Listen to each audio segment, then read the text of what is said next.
Welcome, friends, to my study. Please, make yourselves comfortable. The fire is glowing softly in the hearth, and outside, I believe, a gentle rain has begun to fall, a quiet symphony for our thoughts. It is a good evening for reflection, for stepping back from the usual currents of life and simply being.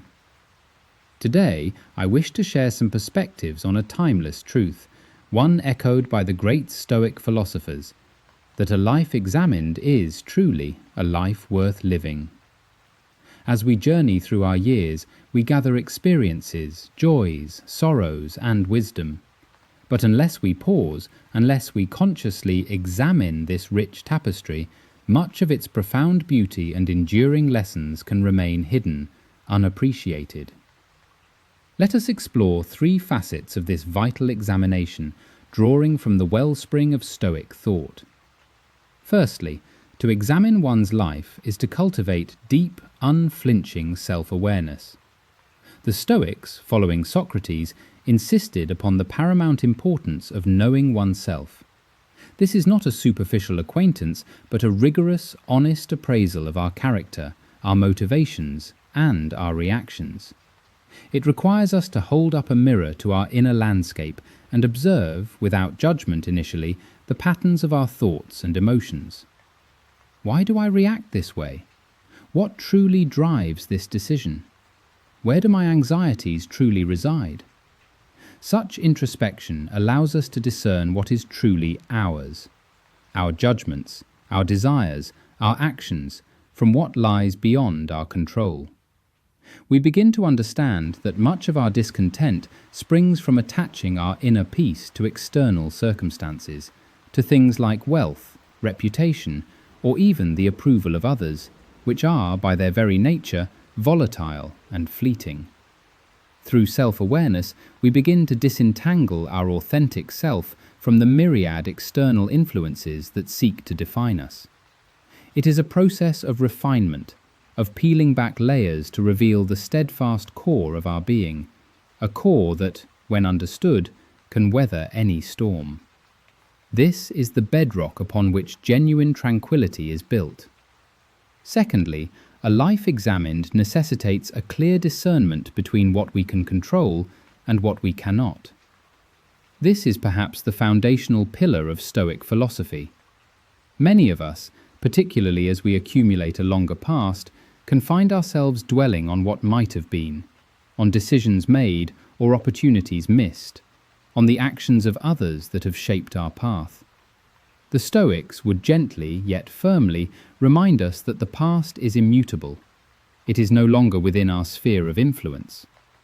Similarly, the choices and behaviors of other people, the caprices of fortune, the inevitability of illness, or the passage of time, these are all externals. They are indifferent to our desires and beyond our direct command.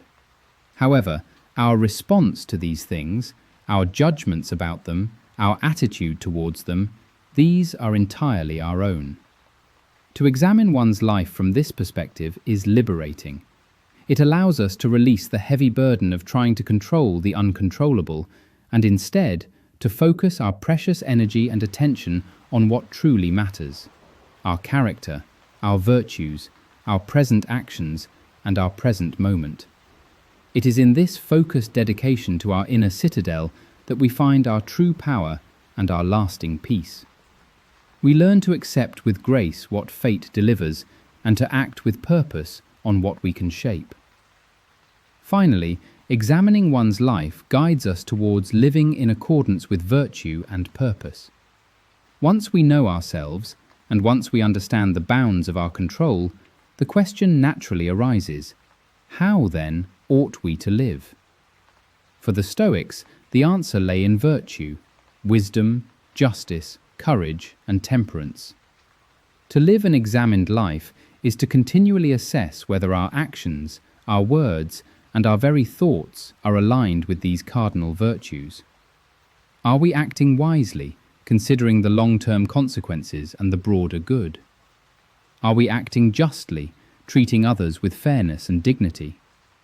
Are we demonstrating courage, not merely in grand heroic acts, but in facing daily challenges and discomforts with resilience? Are we exercising temperance, moderation in our desires and reactions? This regular moral inventory is not about self-flagellation, but about continuous improvement, a gentle but firm course correction.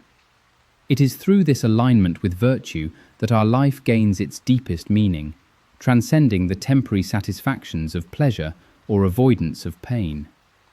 It is the pursuit of genuine excellence of character, a pursuit that brings a profound sense of purpose and a serene confidence, knowing that we are striving to be the best version of ourselves, irrespective of external rewards or recognition.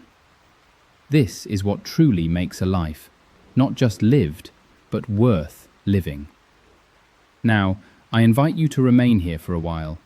Listen to the rain, breathe deeply, and let these thoughts settle in your heart. The silence is yours.